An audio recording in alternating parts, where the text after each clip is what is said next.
Imagine a young boy who has nothing but a small lunch in his backpack, yet chooses to share it with a stranger on the cold, unforgiving streets.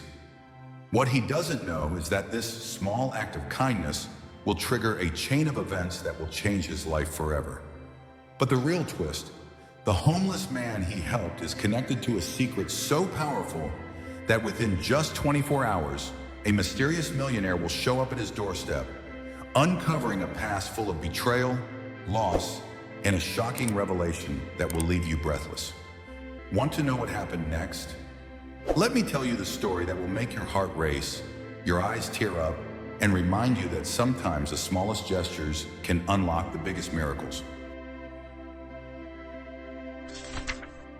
The sun was beginning to set behind the row of shabby houses, casting a warm, golden glow across the neighborhood. Small children ran down the cracked sidewalks, their laughter echoing against the worn brick walls. But amidst this scene, there was one boy who stood out. His name was David, a 12-year-old with curly brown hair, a bright smile, and eyes that held more depth and wisdom than most adults in the neighborhood. David lived in a modest, one-bedroom apartment with his single mother, a hard-working woman who juggled 2 jobs just to make ends meet. It wasn't much, but they called it home. Despite their struggles, David was taught that kindness was a currency more valuable than gold, and it didn't cost a thing to spread it. His mother's words echoed in his mind every day. Even when you have nothing, you can still give something. And that's what David did. Every day he found small ways to help others, whether it was sharing his lunch with a hungry classmate or holding the door open for a neighbor carrying heavy bags. But it was on a particularly chilly afternoon that his heart would be tested in a way he never expected. David was walking home from school, his stomach rumbling with hunger. He clutched a small brown paper bag, his lunch that he hadn't eaten during the day. It was just a simple peanut butter sandwich, an apple, and a juice box. Nothing fancy, but to him it was everything. He could hardly wait to sit at his little kitchen table and enjoy it while his mother prepared their dinner, a meal that usually consisted of whatever she could afford that week. As he walked past the local grocery store, something caught his eye. Just outside the entrance, huddled against the wall, was an old man.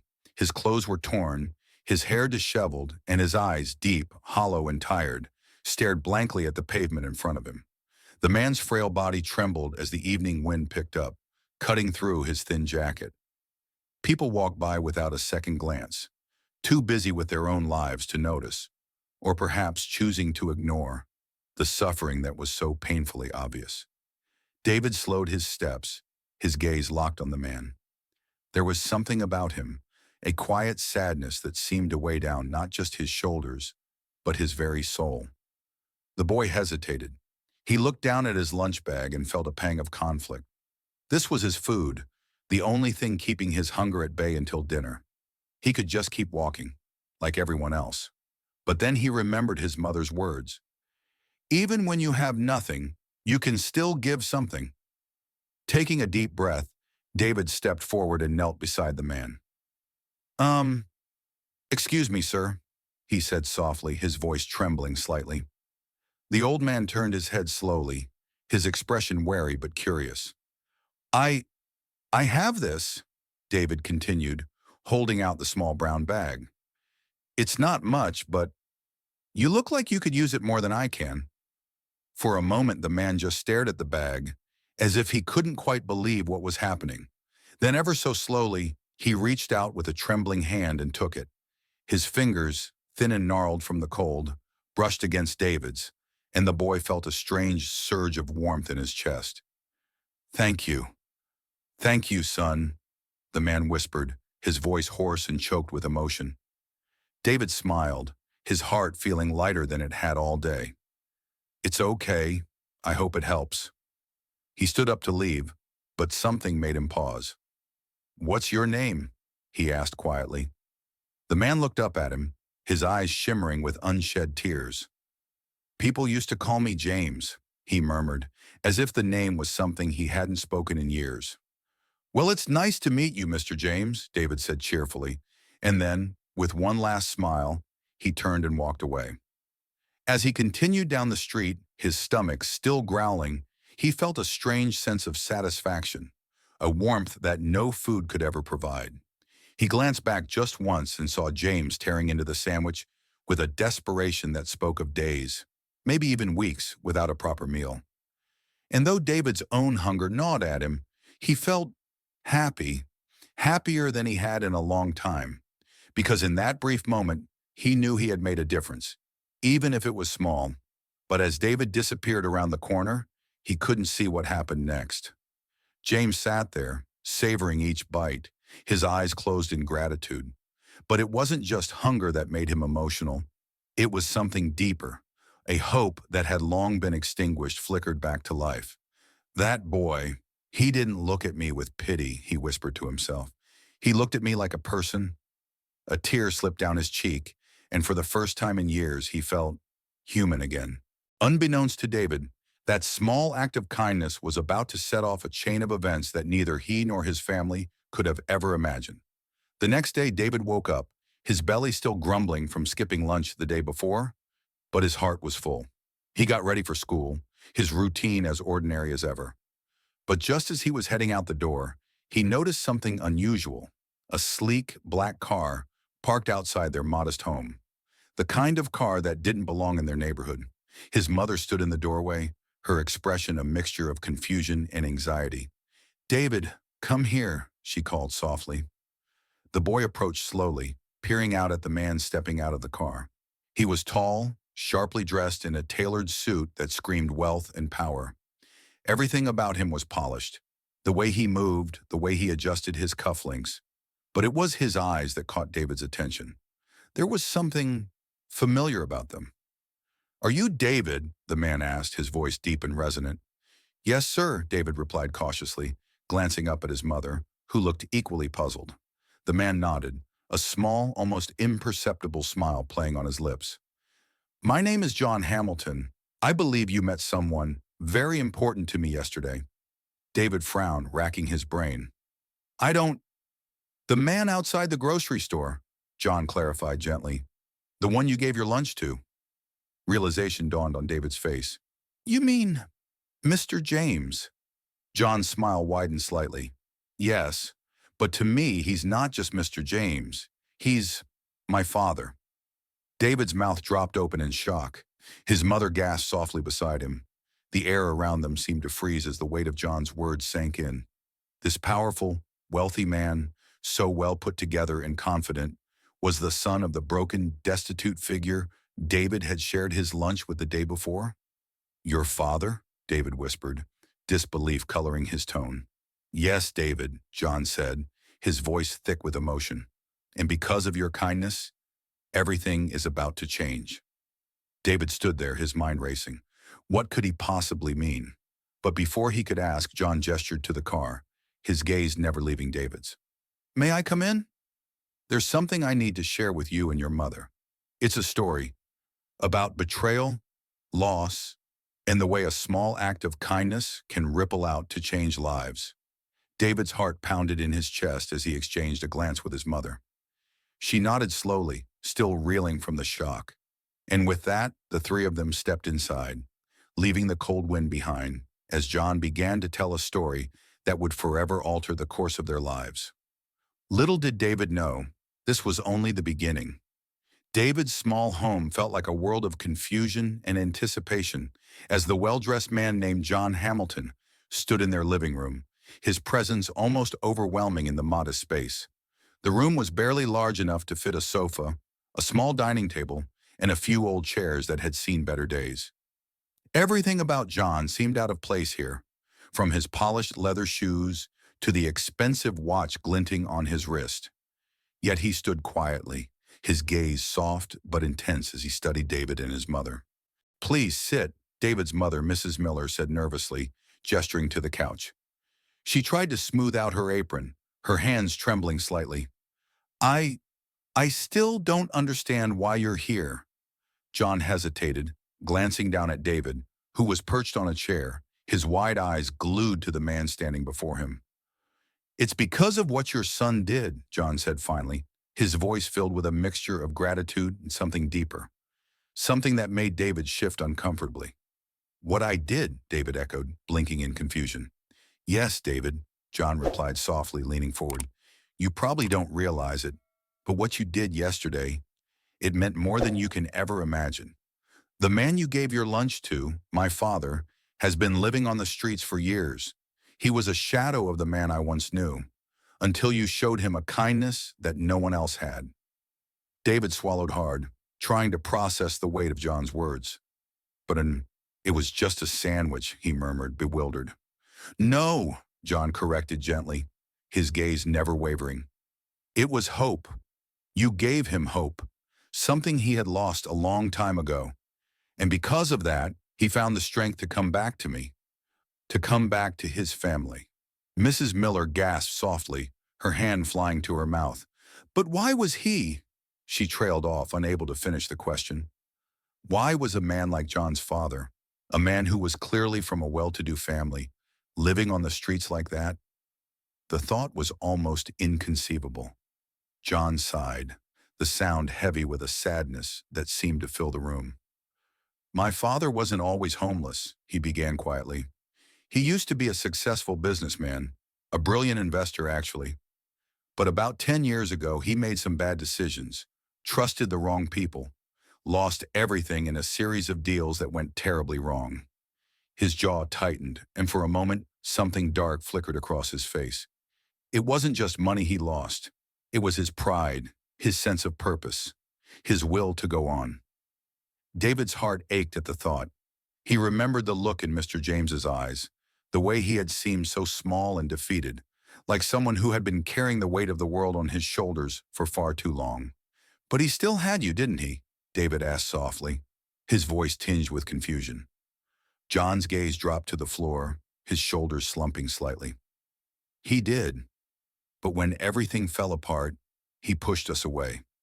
He became a stranger, someone we couldn't reach, no matter how hard we tried. My mother couldn't bear it. She passed away not long after. His voice cracked, and Mrs. Miller's eyes filled with sympathy. I'm so sorry, she whispered, and John nodded stiffly, clearing his throat as if trying to regain control. I tried to help him at first, I really did, but he was too proud. He refused every offer, every chance I gave him to get back on his feet. Eventually, I gave up. His voice was raw now, laced with guilt and regret. I told myself it was his choice, that I had my own life to live. But deep down, I knew I was just angry. Angry that he'd let us fall apart. Angry that he didn't fight harder to keep us together. The room was silent, the weight of his confession hanging heavily in the air. David could feel his heart pounding in his chest, a mix of emotions swirling inside him. He looked up at John, and for the first time, he saw something beyond the expensive suit and polished demeanor. He saw a man who was just as lost and broken as his father had been. But yesterday, John continued, his voice softer now, he showed up at my office, out of the blue, and he spoke about you, David, about a boy who had given him a meal when no one else would even look at him. He said it made him feel human again. David's breath caught in his throat. He remembered the look on Mr. James's face when he had taken the sandwich, the way his eyes had lit up with something fragile and fleeting. Could something so small really have made such a difference?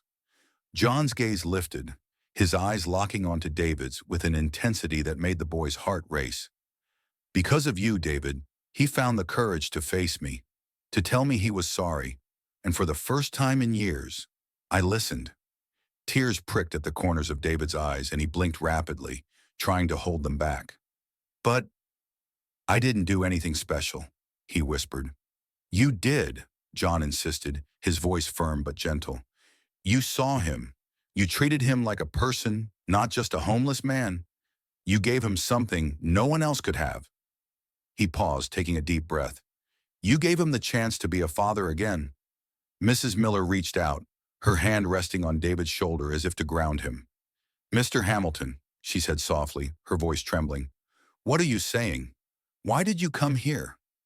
John straightened, his expression shifting from sorrow to determination.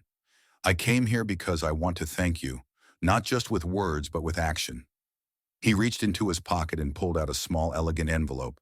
He handed it to David, who stared at it in confusion before opening it carefully. Inside was a letter, a formal, beautifully written letter offering David a full scholarship to one of the most prestigious private schools in the city. His eyes widened as he read the words, his mind struggling to comprehend what they meant. A scholarship? He whispered, looking up at John in disbelief. But I'm just a kid. I I don't even have good grades. John smiled, a real, genuine smile that softened the hard lines of his face. You have something more important than grades, David. You have a heart that sees people, even when no one else does. And that's worth more than any report card. Mrs. Miller's eyes filled with tears, her hands clasped tightly over her chest. But why? She choked out. Why would you do this for us? Because, John said quietly, his gaze never leaving David's, I want to show you that kindness has a way of coming back around. You changed my father's life, and in doing so, you changed mine. This is my way of saying thank you for giving me back the man I thought I'd lost forever. David sat there, the letter trembling in his hands, his mind spinning. He had never expected anything in return for that sandwich, never even thought twice about it. But now, looking at the man who had come to his doorstep with gratitude in his eyes and a promise of a brighter future, he realized something powerful. Sometimes the smallest acts of kindness really could create ripples that reach far beyond what anyone could imagine.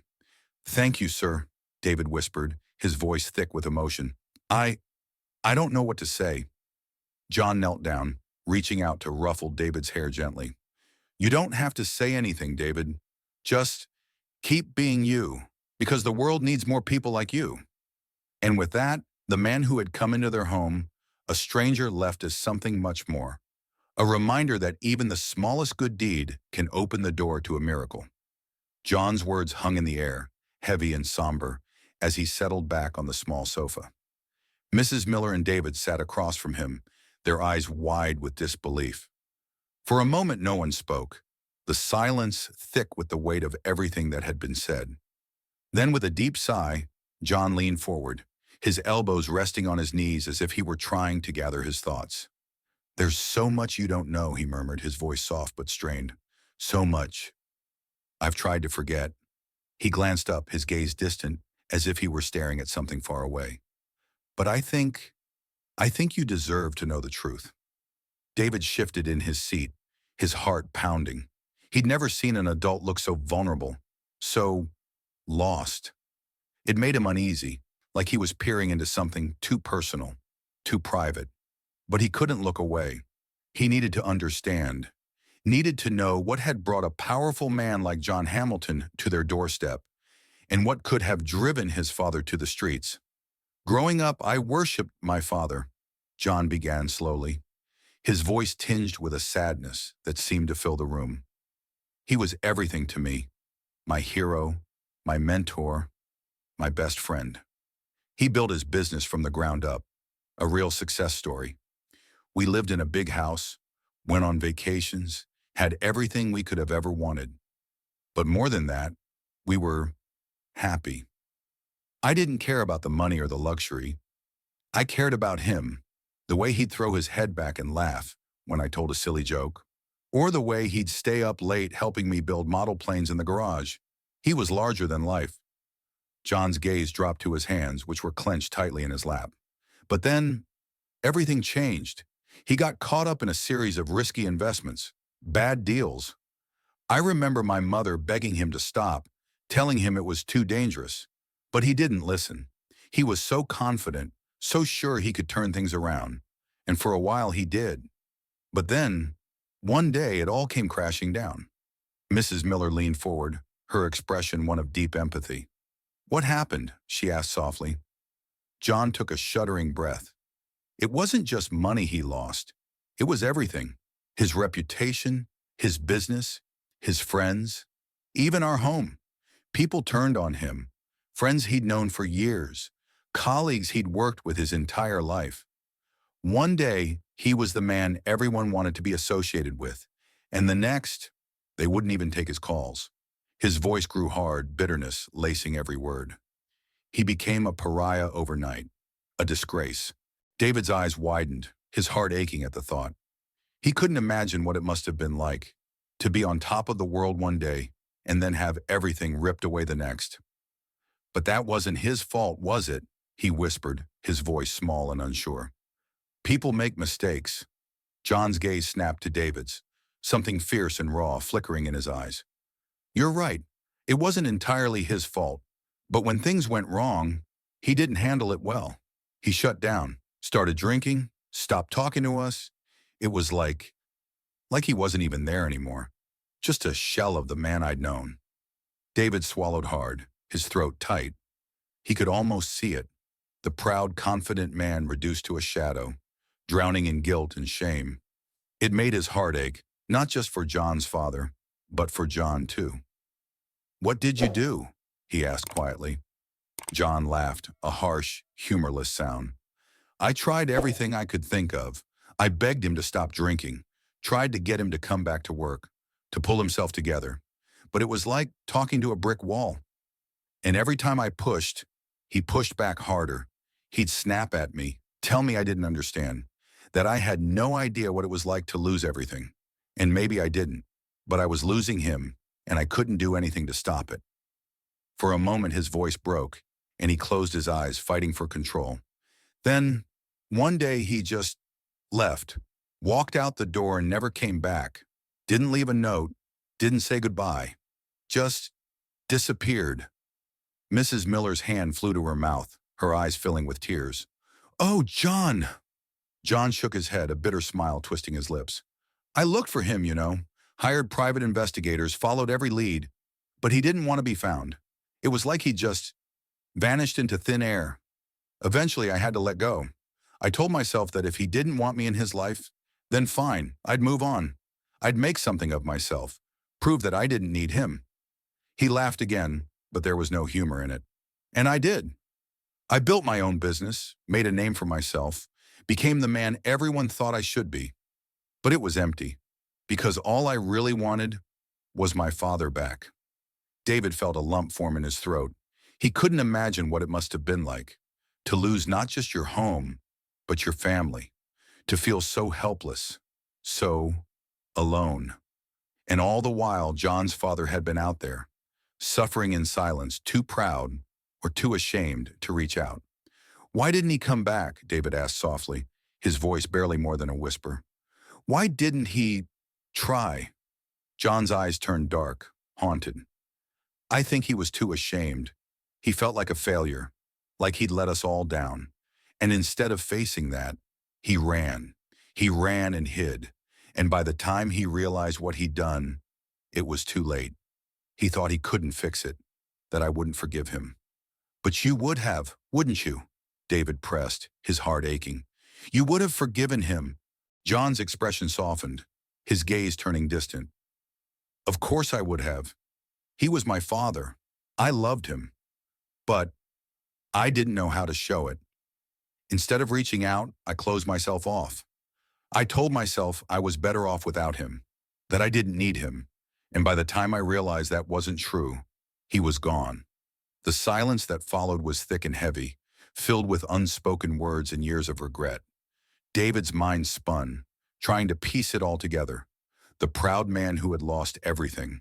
The son who had built his own empire out of pain and bitterness. The father who had wandered the streets, alone and broken. It was a tragedy, a heartbreaking, senseless tragedy that had torn a family apart and left scars that ran deep. But he came back, David whispered, his voice fierce and determined. He came back because of you, David, John said quietly, his gaze steady and unwavering. Because you reminded him that there's still good in the world, that even when things seem hopeless, there's always a way back. Tears burned in David's eyes, and he blinked rapidly, his heart swelling with a mix of sorrow and hope. But what now? He asked, his voice small and uncertain. What are you going to do? John took a deep breath, his jaw set with determination. I'm going to do what I should have done a long time ago. I'm going to try. I'm going to make things right, if he'll let me. And in that moment, David knew with a certainty that shook him to his core, that this wasn't just a story about loss or betrayal. It was a story about redemption, about second chances, about a father and a son, broken and battered, finding their way back to each other, one small act of kindness at a time. David's mind buzzed with a whirlwind of emotions as John's words echoed through the small living room. He couldn't believe what he'd just heard, how his simple act of sharing a meal had set in motion a reunion that felt almost too miraculous to be true. But there was something else stirring in his chest, something stronger than disbelief or even hope. It was determination, a fierce resolve that made his hands clench and his heart beat faster. This wasn't just about John and his father. This was about a family torn apart by pain and loss, and if there was even the slightest chance to mend it, then David knew he had to try.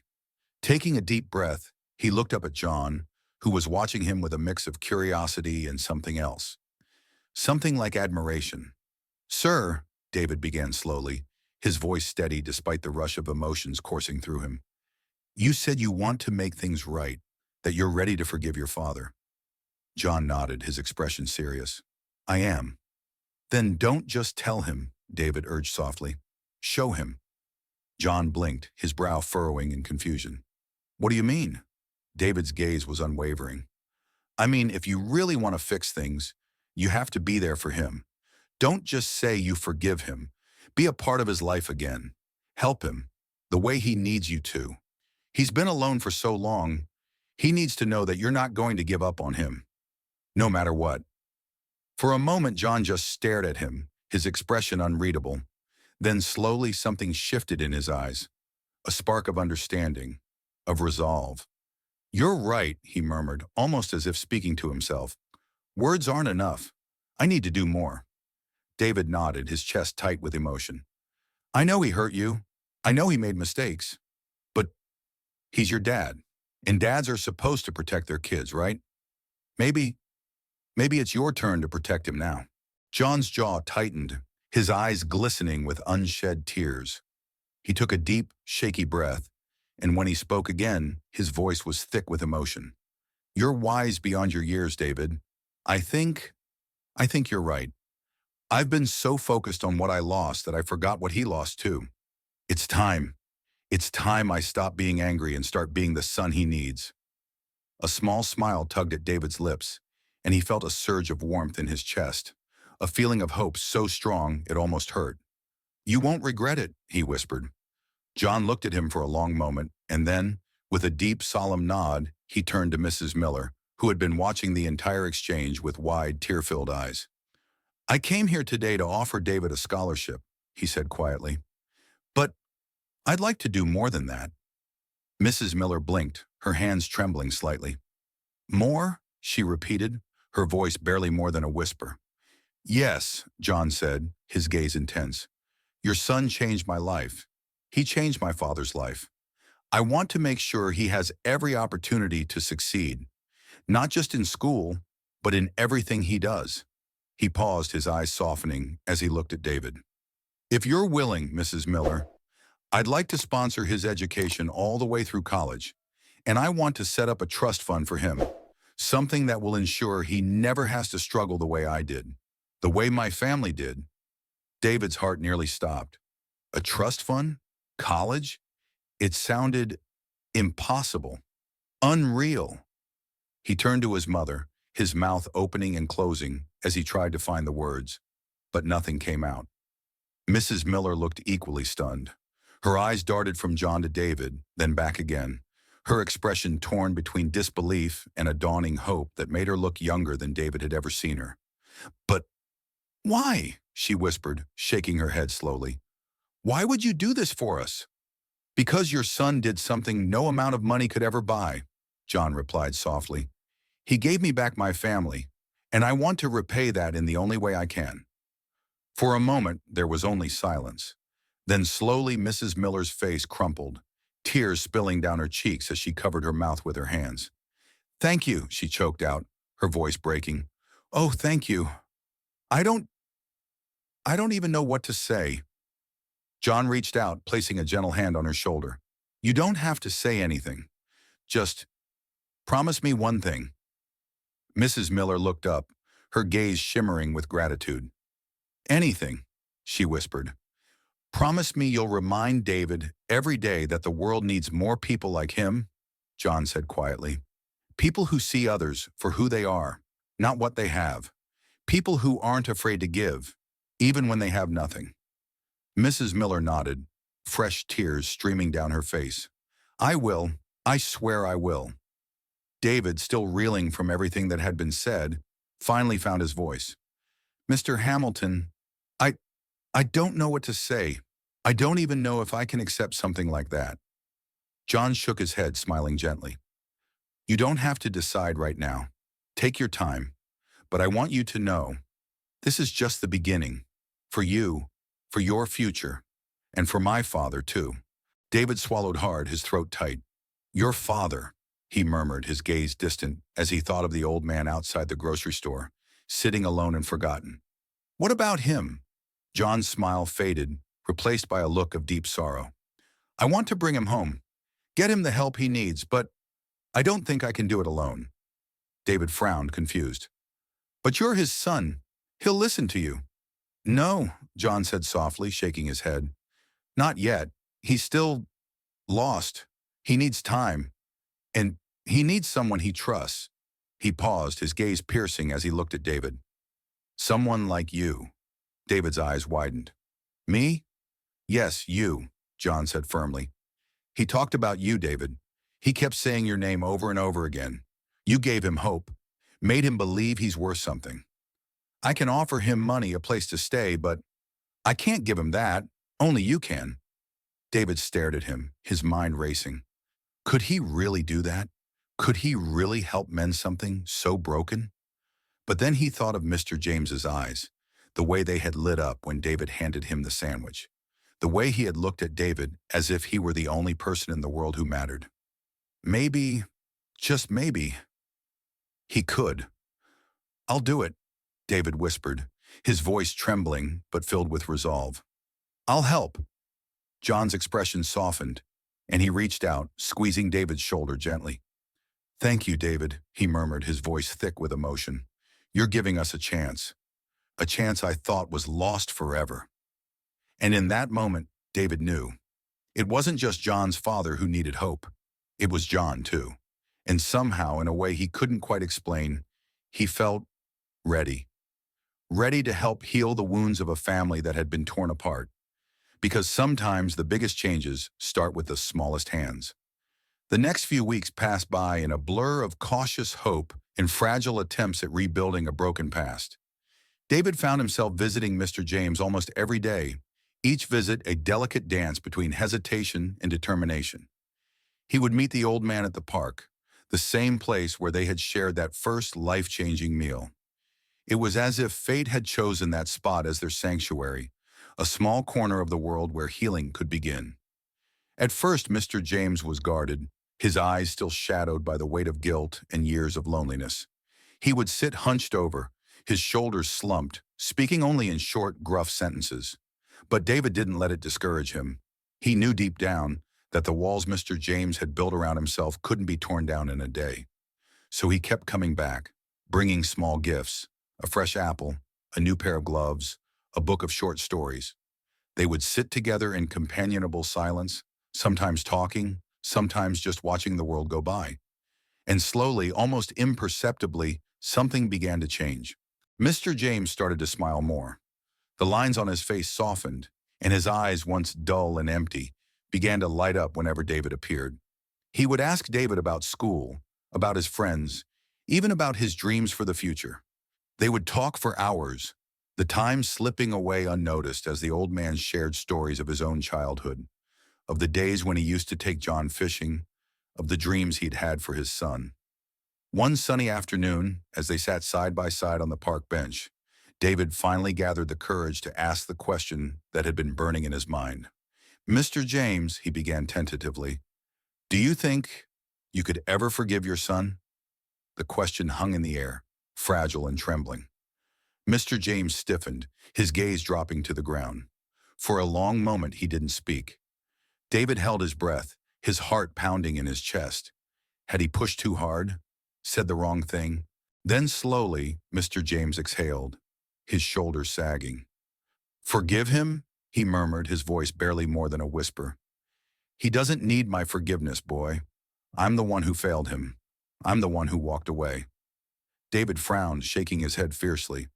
No, that's not true. You made mistakes. But, but you came back. You're trying. And he needs you, Mr. James. He needs you to forgive yourself. Mr. James looked up, his eyes wide and glistening. Forgive myself? He echoed, his voice shaking. Yes, David whispered, leaning forward. Because if you can't do that, you'll never be able to be the father he needs. And he wants you back, Mr. James. He really does. But he's scared, too. Scared that you won't, that you'll disappear again. The old man stared at him, his expression a mix of disbelief and longing. You really think I can fix this? David reached out, placing his small hand on Mr. James's gnarled one. I know you can, but only if you try. Something broke in Mr. James's gaze, something that had been holding him captive for years. A sob tore from his throat, and before David knew what was happening, the old man was crying, his shoulders shaking with the force of his emotions. David didn't move, didn't speak. He just sat there, his hands still resting on Mr. James's, offering silent support as the man finally let go of the pain and regret that had been choking him for so long. When the sobs finally subsided, Mr. James took a deep, shuddering breath, wiping his eyes with the back of his hand. I don't know if I'm strong enough, he whispered brokenly, but I'll try. For you, David. For you and for him. David's heart soared, a smile breaking across his face. That's all that matters, he said softly. Trying. The next day, David took Mr. James to see John. The reunion was awkward at first, full of stilted silences and hesitant glances. John stood in the middle of his spacious living room, his posture stiff and uncertain, while Mr. James hovered near the door, his eyes flickering nervously around the room as if he expected to be thrown out at any moment. David could feel the tension crackling in the air, thick and suffocating. But then slowly, John stepped forward. Dad, he said quietly, his voice low and rough with emotion. I don't know where to start. Mr. James swallowed hard, his gaze dropping to the floor. You don't have to say anything, son. No, John interrupted, his voice firm. I do. I need to say this.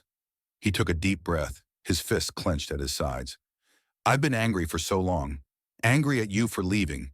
Angry at myself for not trying harder. But I don't want to be angry anymore. I want my father back. A strangled sob escaped Mr. James, and he looked up, his face crumpling. Oh, John, I'm so sorry. I never meant to. But before he could finish, John crossed the room in 2 quick strides and wrapped his arms around his father, pulling him into a tight embrace. Mr. James froze for a moment, his eyes wide with shock. Then slowly his arms came up, trembling, and he hugged John back, his fingers digging into his son's shoulders as if he were afraid to let go. I'm sorry too, John murmured, his voice muffled against his father's shoulder. I'm sorry I gave up on you. I'm sorry I didn't. No, Mr. James choked out, shaking his head. Don't be sorry, son. Don't ever be sorry. It was my fault, all of it. But I'm here now, and I'm not going anywhere. Not ever again. David watched, his heart swelling with emotion, as father and son clung to each other, their sobs mingling in the quiet of the room. It was a moment so raw, so beautiful, that he felt tears prick at his own eyes. He had never seen anything like it. A reunion that felt like a miracle, fragile and precious, but so real. It wasn't perfect. There were still scars, still wounds that would take time to heal. But it was a start, a new beginning for both of them. And David knew with every fiber of his being that they would make it. Because they had something stronger than regret or guilt or fear. They had love. And love, when nurtured, was stronger than any pain. Over the next few months, John and his father took slow, careful steps towards mending their relationship. They would go fishing on weekends, just like they used to, sitting side by side on the riverbank, talking about everything and nothing. They would cook dinner together, laughing as they fumbled through recipes neither of them really knew how to make. And sometimes, when the nights grew long and quiet, they would sit on the porch, shoulders touching, and simply be. David continued to visit, always welcomed with open arms and warm smiles. He watched as the distance between John and his father slowly melted away, replaced by a bond that was stronger for having been broken. It was a bond built on forgiveness, on understanding, and on the shared promise that they would never ever give up on each other again. One day, as they all sat together in the living room, Mr. James turned to David, his eyes shining with gratitude. "You saved us, you know," he said softly, his voice filled with awe. "You saved our family." David blushed, ducking his head. "I didn't do anything special. I just wanted to help." But John shook his head, smiling gently. "You did more than help, David. You gave us hope. You showed us that it's never too late to find our way back to the people we love." David's heart swelled with emotion, a soft smile spreading across his face, because in that moment, he realized something powerful, something that would stay with him forever. Sometimes the smallest acts of kindness aren't just ripples in the water.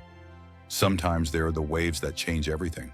And that's the story of how a small act of kindness not only reunited a broken family, but created a ripple effect that changed lives forever.